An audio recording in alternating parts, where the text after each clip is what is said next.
News 21 Telugu స్వాగతం. ముందుగా బులెటిన్ల headlines. ప్రారంభమైన ఇంటర్మీడియట్ మొదటి సంవత్సరం పరీక్షలు సమయానికి చేరుకోవాలని విద్యార్థులకు అధికారుల సూచన. కొనసాగుతున్న ఎస్ఎల్బీసీ సొరంగం రెస్క్యూ ఆపరేషన్ 12 రోజులైన కార్మికులను చేరుకోలేకపోతున్న రెస్క్యూ బృందాలు. ప్రసిద్ధ పుణ్యక్షేత్రం స్వయంభూ వెలసిన వరసిద్ధి వినాయక స్వామిని దర్శించుకున్న మాజీ మంత్రి రోజా. వేద మంత్రాలతో రోజాను ఆశీర్వదించిన పండితులు. మతాలను రెచ్చగొడితే సహించేది లేదు. అన్నమయ్య జిల్లా ఎస్వి విద్యాసాగర్ నాయుడు హెచ్చరిక. రాష్ట్రంలో ఈ రోజు నుండి ఇంటర్మీడియట్ మొదటి సంవత్సరం పరీక్షలు ప్రారంభమయ్యాయి. పరీక్షలు రాసినందుకు విద్యార్థులు పరీక్షా కేంద్రాల వద్ద చేరుకుంటున్నారు. అంబర్పేట్ నియోజకవర్గ పరిధిలోని వివిధ కళాశాల వద్ద పరీక్ష కేంద్రాలను ఏర్పాటు చేశారు. హాల్ టికెట్ చెక్ చేసుకుని వారికి పరీక్ష కేంద్రంలోకి అనుమతిస్తున్నారు. ఉదయం 9 గంటల నుండి పరీక్ష ప్రారంభమై 12 గంటల వరకు పరీక్ష ఉంటుంది. పరీక్ష కేంద్రాలు చేరుకుంటున్న విద్యార్థులు చేరుకుంటున్నారు. 8 గంటల 45 నిమిషాల్లోపు విద్యార్థులు అందరూ పరీక్ష కేంద్రం చేరుకోవాలని అధికారులు తెలిపిన విషయం తెలిసిందే. పరీక్ష కేంద్రంలో బ్యాగులు, ఎలక్ట్రిక్ వస్తువులు, సెల్ ఫోన్లకు అనుమతించేది లేదంటూ అధికారులు తెలిపారు.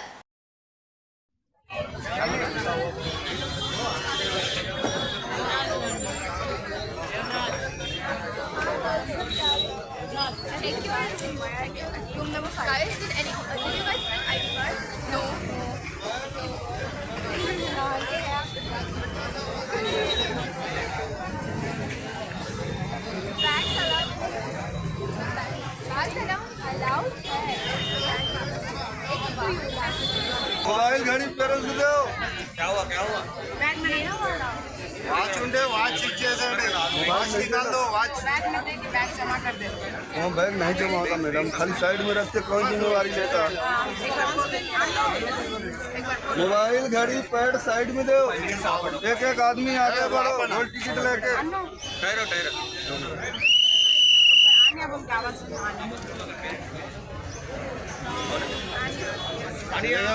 पैड मोबाइल घड़ी पेरेंट्स को दे देना.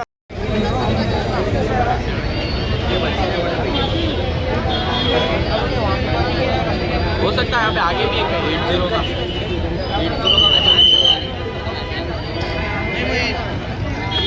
हो सकता है उसका भी मंच पर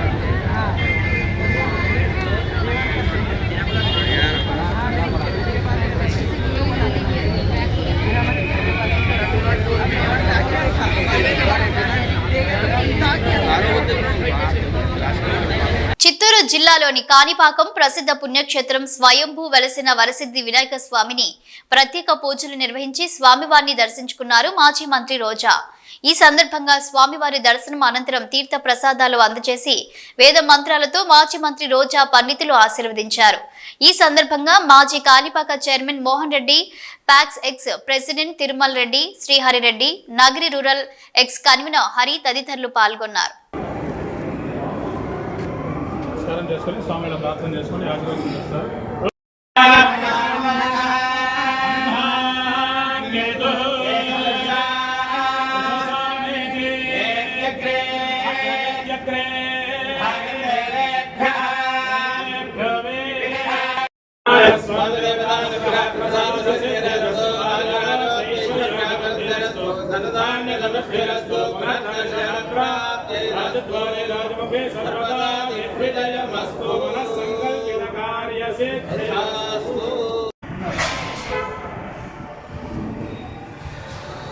తెలంగాణలోని శ్రీశైలం ఎడమ ఒడ్డు కాలువ ఎస్ఎల్బీసీ సొరంగం వద్ద రెస్క్యూ ఆపరేషన్ 12వ రోజుకు చేరుకుంది. పరిస్థితి ఇంకా క్లిష్టంగానే ఉందని మరియు చిక్కుకున్న కార్మికులను చేరుకోవడానికి రెస్క్యూ బృందాలు తీవ్ర అడ్డంకులను ఎదుర్కొంటున్నాయి. ఆపరేషన్లో పురోగతి సాధించడానికి అధికారులు అందుబాటులో ఉన్న అన్ని వనరులు మరియు నైపుణ్యాన్ని ఉపయోగిస్తున్నారు.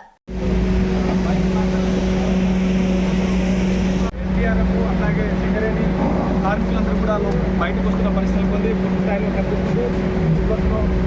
ట్యాంక్కి సంబంధించి మరికొద్ది సేపట్లో మరొక వెంటనే లోపలికి వెళ్లేందుకు సిద్ధమవుతున్న పరిస్థితులు ఉంది. ఇటు ఎన్డీఆర్ఎఫ్ అన్నమయ్య జిల్లా మతాలను అడ్డం పెట్టుకొని సంఘ విద్రోహ శక్తులుగా చలామణి అవుతామంటే విడిచిపెట్టే ప్రసక్తే లేదని హెచ్చరించారు అన్నమయ్య జిల్లా ఎస్పీ విద్యాసాగర్ నాయుడు. వీరభద్రస్వామి పారువేట సందర్భంగా హిందూ సంఘాలు చేరి అనవసర వ్యాఖ్యలు రెచ్చగొట్టే విధంగా చేశారని, ముస్లింలు కూడా జంక్షన్ వద్ద ఊరేగింపును అడ్డుకోవడంతో ఇరు వర్గాల్లో ఆకతాయిలు మత పెద్దల మాటలు వినకుండా పోలీసులపై సైతం రెచ్చిపోయారు. దాదాపు 1000 మంది చెప్పులు విసరడం, రాళ్లు రువ్వడం చేశారన్నారు. ప్రతి ఏడాది హిందూ ముస్లింలు కలిసిమెలిసి వీరభద్రస్వామి ఉత్సవాలు, ముస్లింల పండుగలు జరుపుకుంటూ వచ్చారు. ఈ మధ్య హిందూ ముస్లిం మత సంస్థలు ఏర్పాటు చేసుకుని పోరాటాల పేరుతో తమ పబ్బం గడుపుకునే ప్రయత్నం చేస్తున్నారు. ఇటువంటి వారి వల్ల ప్రశాంత వాతావరణానికి భంగం కలుగుతుంది. ఇటువంటి వారిపై పీడీ యాక్టులు నమోదు చేస్తాం, జిల్లా బహిష్కరణ చేస్తామని హెచ్చరించారు విద్యాసాగర్ నాయుడు. ఈరోజు రాయచోటి పట్టణంలో అయిన issue both Hindu and Muslim sides దీంట్లో తప్పు ఉంది. ముఖ్యంగా చూసుకుంటే పార్వతి ఉత్సవం ఊరేగింపు అనేది దేవాదాయ శాఖ వాళ్ళు ఎంతో ప్రశాంతంగా కండక్ట్ చేస్తూ పోతుండగా కొంతమంది హిందూ సంఘాల పేరుతో దాంట్లో చేరటం, కొన్ని అనవసరమైన వ్యాఖ్యలు చేసి రెచ్చగొట్టే విధంగా వాళ్ళ బిహేవియర్, హావభావాలు ఉండటం, అదేవిధంగా ముస్లింల వైపు కూడా కొంతమంది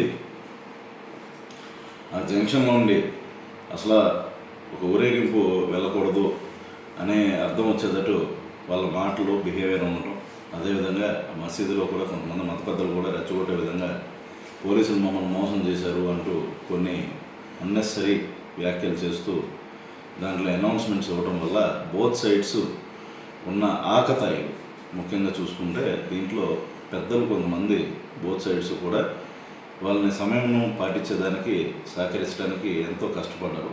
అయితే కొంతమంది ఆకతాయిలు చివరికి మత పెద్దల మాట కూడా వినకుండా దీంట్లో వాళ్ళని పక్కన ఉన్న వాళ్ళని రెచ్చగొడుతూ పోలీసుల మీద రాళ్ల దాడి, అదేవిధంగా కొంతమంది ఉన్నతాధికారుల మీద చెప్పులు విసిరే పరిస్థితి కూడా వాళ్ళు తేవడం జరిగింది. తద్వారా ముస్లిం సైడ్ దాదాపు ఒక 1000 మంది వరకు ఇటువంటి ప్రోత్సాహం వల్ల గుమిగూడి ఈ చర్యలకు పాల్పడ్డారు.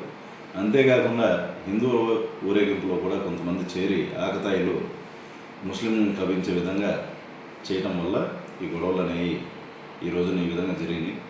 అయితే దీంట్లో బోత్ సైడ్స్ మీద కూడా చట్టపరంగా కఠినమైన చర్యలు ఉంటాయి. మేము ఎందుకంటే డ్రోన్స్ అనేవి దీంట్లో వాడటం జరిగింది. డ్రోన్ ఫుటేజ్లో ప్రతి ఒక్కరి మొహాలు చాలా క్లియర్గా ఉంటాయి కాబట్టి టైం తీసుకున్నా కూడా కంపల్సరీ అందరినీ ఐడెంటిఫై చేస్తాం.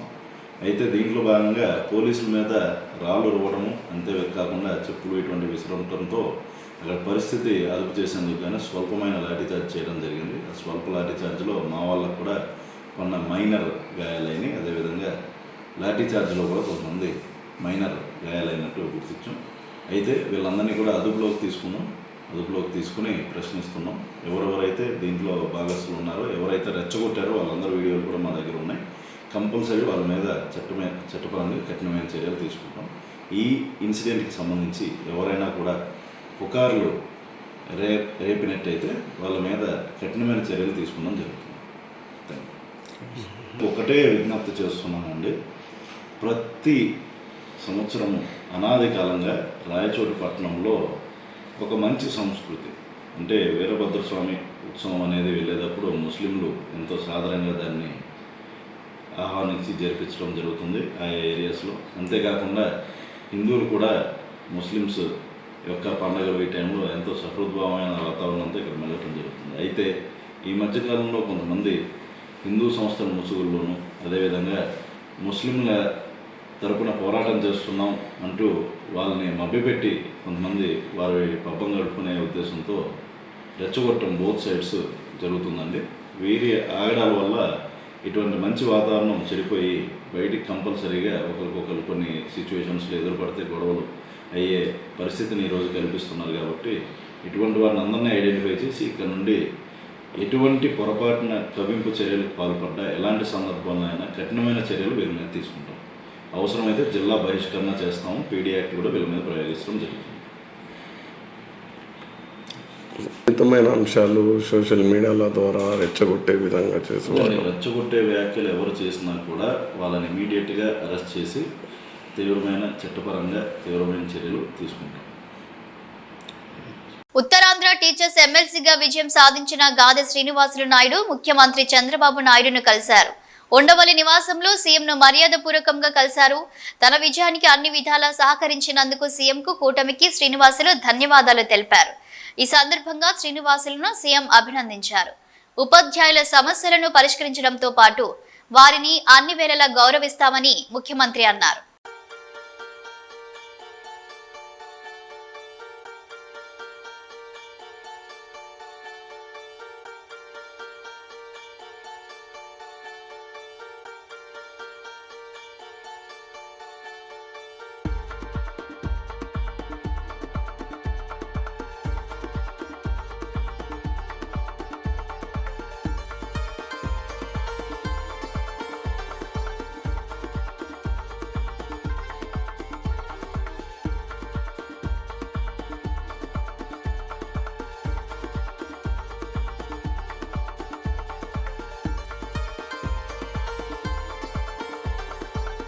పది లక్షల మందితో జనసేన ఆవిర్భావ సభ నిర్వహించేందుకు ఏర్పాట్లు చురుగ్గా సాగుతున్నాయని కుడా చైర్మన్ జనసేన పార్టీ కాకినాడ జిల్లా అధ్యక్షుడు తుమ్మల రామస్వామి పేర్కొన్నారు. ఈ నెల 14వ తేదీన కాకినాడ జిల్లా చిత్రాడలో జరిగే జనసేన ఆవిర్భావ సభలో రాష్ట్ర చరిత్రలో ఒక మైలురాయిగా మిగిలిపోతుందని తుమ్మల రామస్వామి స్పష్టం చేశారు. సభ నిర్వహణ కోసం 14 కమిటీలు ఏర్పాటు చేసినట్లు తెలిపారు. కూటమి ప్రభుత్వం అధికారంలోకి వచ్చిన తరువాత తొలిసారి కాకినాడ జిల్లాలో ఈ సభ నిర్వహించడంపై దేశ రాజకీయాలు పవన్ వైపు చూస్తున్నాయని పేర్కొన్నారు. అందరికీ నమస్కారం. జనసేన పార్టీ ఆవిర్భావ సభ ఈ నెల 14వ తారీఖు నాడు పిఠాపురం నియోజకవర్గానికి సంబంధించి చిత్రాడ గ్రామంలో ఉన్నటువంటి ఎస్బి వెంచర్స్ అనేటువంటి స్థలంలో జనసేన పార్టీ ఆవిర్భావ సభ జరగబోతా ఉంది. ఏదైతే ఆవిర్భావ సభ కోసం ఎంపిక చేసుకున్నటువంటి స్థలం ఇటు పెద్దాపురంకి, పిఠాపురం, కాకినాడ రూరల్కి 3 కాన్స్టిట్యున్సీలు ఒకే చోట కలిసి ఉండేటువంటి ప్రదేశం ఏదైతే ఉందో ఆ ప్రదేశంలో జనసేన పార్టీ ఆవిర్భావ సభ నిర్వహించబోతా ఉన్నారు. ఆవిర్భావ సభ కోసం జనసేన పార్టీ నుండి ఎప్పుడూ లేని విధంగా ఇది 12వ ఆవిర్భావ సభ. గత 11 ఆవిర్భావ సభలు మేము అధికారంలో లేనప్పుడు జరుపుకున్నటువంటి ఆవిర్భావ సభ. ఈ 12వ ఆవిర్భావ సభ మేము అధికారంలో ఉండగా చేసుకునేటువంటి ఆవిర్భావ సభ. దానికోసం చాలా ఉత్సాహంగా ఇటు జనసేన పార్టీ శ్రేణులందరూ కూడా, కార్యకర్తలు, జన సైనికులు, వీర మహిళలు, జనసేన పార్టీ నాయకులు అందరూ కూడా ఉత్సాహంగా పాలుపంచుకోవాలనేటువంటి తరుణం. ఈ ఆవిర్భావ సభ కోసం జనసేన పార్టీ నుండి సుమారు 14 కమిటీలు ఏర్పాటు చేసుకోవడం జరిగింది. ప్రతి కమిటీలో నాయకులందరినీ భాగస్వాములు చేసి, ముఖ్యంగా ప్రతి పార్లమెంటు నియోజకవర్గానికి వినియోగినటువంటి రీతిలో జనసేన పార్టీ ఆవిర్భావ సభ జరగబోతా ఉంది అనేటువంటిది జనసేన పార్టీ జిల్లా అధ్యక్షుడిగా నాకు చాలా గర్వంగా ఉంది. కాకినాడ జిల్లాలో ఈ ఆవిర్భావ సభ పెట్టినందుకు కాకినాడ జిల్లా అధ్యక్షుడిగా నాకు కూడా చాలా ఆనందంగా ఉందని ఈ సందర్భంగా తెలియజేస్తాను. కార్యదర్శి అయినటువంటి ప్రస్తుత ఎమ్మెల్సీగా ఉన్నటువంటి హరిప్రసాద్ గారు, వీరందరి నాయకత్వంలో మొత్తం మా జనసేన పార్టీకి ఉన్నటువంటి శాసనసభ్యులు, కార్పొరేషన్ చైర్మన్లు, వివిధ స్థాయిలో పార్టీ పదవుల్లో ఉన్నటువంటి నాయకులు, ఎమ్మెల్యేలు, శాసనసభ్యులు అందరూ కలిసి ఒక మీటింగ్ ఏర్పాటు చేసుకోవటం, రేపు 14వ తేదీ నాడు జరగబోయేటటువంటి ఆవిర్భావ సభ ఏ విధంగా సక్సెస్ చేసుకోవాలి అనేటువంటి దాని మీద మేధోమథనం చేయటం జరిగింది. దీనికి కారణం ఈ ఆవిర్భావ సభని అంత ప్రెస్టీజియస్గా చేసుకోవడానికి కారణం ఇటు తెలుగు రాష్ట్రాల ప్రజలే కాకుండా దేశం యావత్తు ఈరోజు పవన్ కళ్యాణ్ గారి వైపు చూస్తూ ఉన్నారు. పవన్ కళ్యాణ్ గారి నాయకత్వాన్ని కోరుకుంటా ఉన్నారు. ముఖ్యంగా మధ్యతరగతి ప్రజల కోసం, బడుగు బలహీన వర్గాల ప్రజల కోసం, విద్యార్థుల కోసం, మహిళల కోసం ఆయన పనిచేస్తున్నటువంటి తీరు, అలాగే గ్రామాలు వదిలి పట్టణాలకు వలస వెళ్ళిపోతున్నటువంటి తరుణంలో ఆయన పంచాయతీరాజ్ శాఖ తీసుకుని ప్రతి పంచాయతీకి కూడా కొత్త వెలుగులు తీసుకొచ్చే విధంగా ఆయన చేసేటువంటి పనితీరు అన్ని ప్రజలు కూడా గమనించి జనసేన పార్టీ రాబోయే రోజుల్లో ఒక పెద్ద పార్టీగా అవతరించబోతా ఉన్నదనేటువంటి ప్రజలందరూ ఉద్దేశం. దానికోసం ప్రజలు కూడా 1000 కళ్ళతో ఎదురు చూస్తూ ఉన్నారు. ఇది ఒక విజయోత్సవ సభగా జరిగిపోతూ ఉంది, ఆవిర్భావ సభ. మనం కూడా దాంట్లో భాగస్వాములు అవ్వాలనేటువంటిది ప్రజలు కూడా చూస్తూ ఉన్నారు. ఖచ్చితంగా రేపు 14వ తేదీ నాడు జరగబోయేటువంటి ఆవిర్భావ సభకి 10 లక్షలు వస్తారనేటువంటి అంచనాతో అక్కడ ఏర్పాట్లు జరుగుతూ ఉన్నాయి. అన్నీ కూడా అటు ముఖ్యంగా మహిళలకు కూడా ప్రత్యేకమైనటువంటి ఏర్పాట్లు చేసి వారికి ఎక్కడ తొక్కిసలాటల్లో కానీ ఎక్కడ ఇబ్బంది లేకుండా వారికి ప్రత్యేకమైనటువంటి కుర్చీల్లో ఆసీనులు అయ్యేటట్టు అక్కడ సభలో ఏర్పాట్లు చేస్తూ ఉన్నాం. దీనికి వాలంటీర్ కమిటీ కూడా ఉంది. ఎవరు భయపడక్కర్లేదు. వాలంటీర్ కమిటీ వేసి వారి యొక్క ఆధ్వర్యంలో వీరందరినీ ఎవరి ప్రదేశాల్లో వాళ్ళు కూర్చోబెట్టడం. ఇంటర్మీడియట్ పరీక్షలు రాస్తున్న 10వ తరగతి పరీక్షలు రాయబోయే విద్యార్థులకు శుభాకాంక్షలు తెలిపారు మంత్రి పొన్నం. ఉజ్వల భవిష్యత్తుకు టర్నింగ్ పాయింట్ అయిన ఈ 2 పరీక్షలు రాస్తున్న విద్యార్థులు శ్రద్ధతో పట్టుదలతో కృషి చేసి ఉన్నతమైన ఫలితాలు వచ్చేలా పరీక్షలు రాయాలని ఆకాంక్షిస్తున్నట్లు తెలిపారు మంత్రి పొన్నం ప్రభాకర్ గౌడ్. ఇంటర్ 10వ తరగతి పరీక్షలు రాస్తున్న విద్యార్థులందరికీ శుభాకాంక్షలు.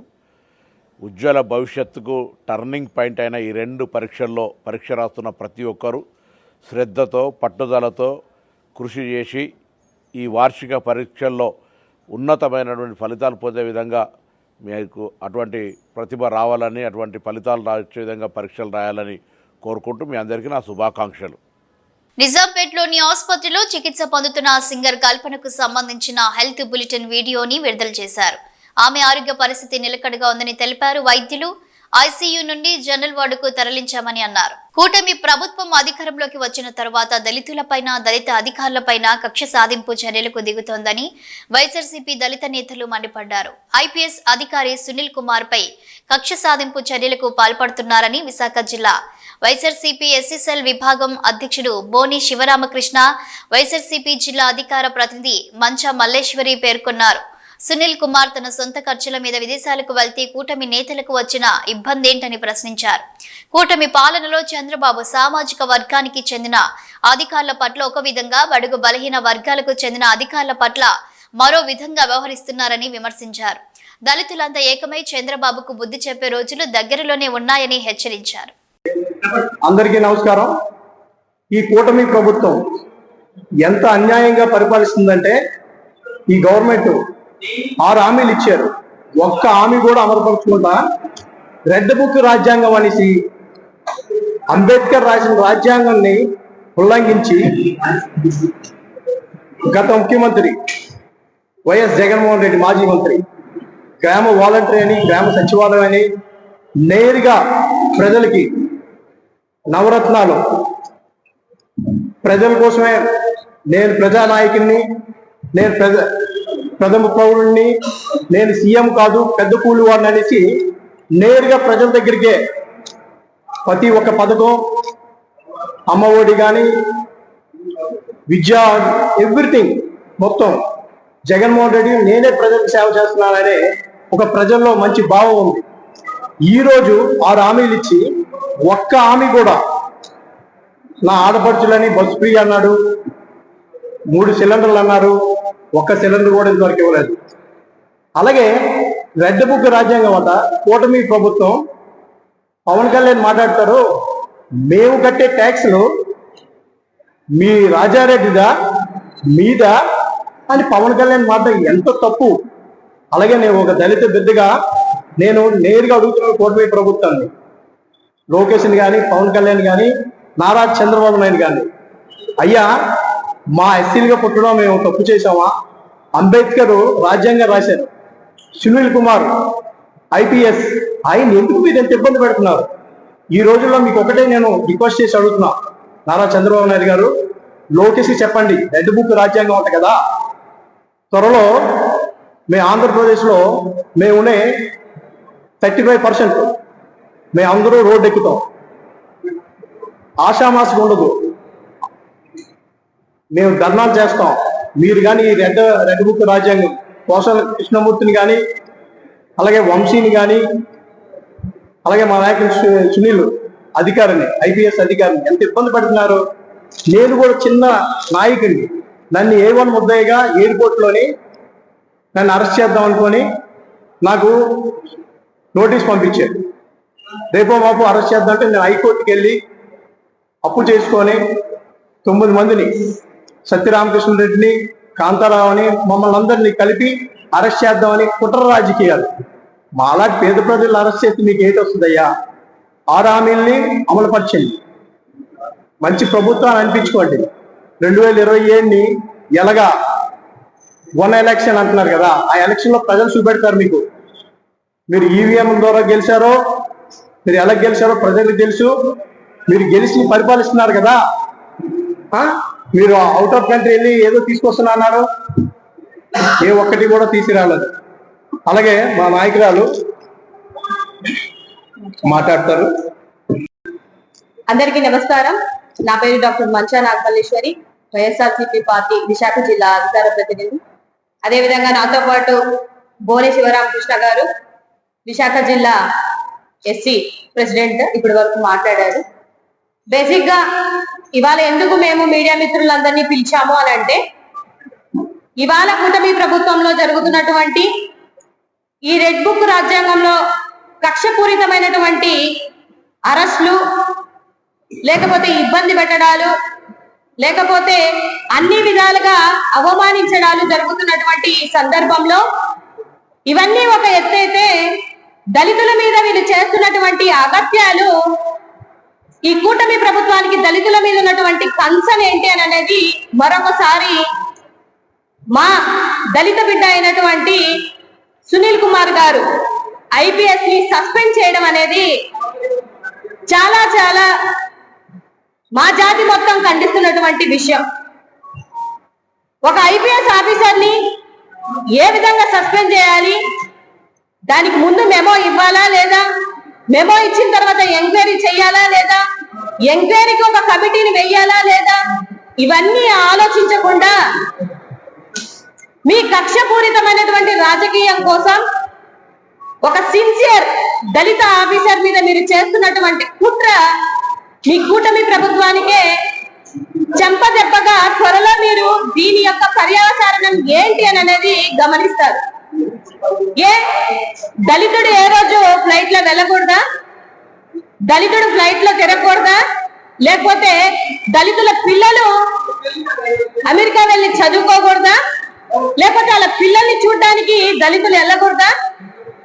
నిజంగా మీకు IPS మీద ఎంక్వైరీ పెట్టి వాళ్ళ సొంత డబ్బులు పెట్టుకొని వాళ్ళు విదేశాలకు వెళ్తే మీకు వచ్చిన ప్రాబ్లం ఏంటనేది నాకు. బులెటిన్ ముగించే ముందు హెడ్లైన్స్ మరోసారి. ప్రారంభమైన ఇంటర్మీడియట్ మొదటి సంవత్సరం పరీక్షలు సమయానికి చేరుకోవాలని విద్యార్థులకు అధికారుల సూచన. కొనసాగుతున్న SLBC సొరంగం రెస్క్యూ ఆపరేషన్. 12 రోజులైన కార్మికులను చేరుకోలేకపోతున్న రెస్క్యూ బృందాలు. ప్రసిద్ధ పుణ్యక్షేత్రం స్వయంభూ వెలసిన వరసిద్ధి వినాయక స్వామిని దర్శించుకున్న మాజీ మంత్రి రోజా. వేద మంత్రాలతో రోజాను ఆశీర్వదించిన పండితులు. మతాలను రెచ్చగొడితే సహించేది లేదు, అన్నమయ్య జిల్లా SV విద్యాసాగర్ నాయుడు హెచ్చరిక. ఇవి bulletin updates. Keep watching news.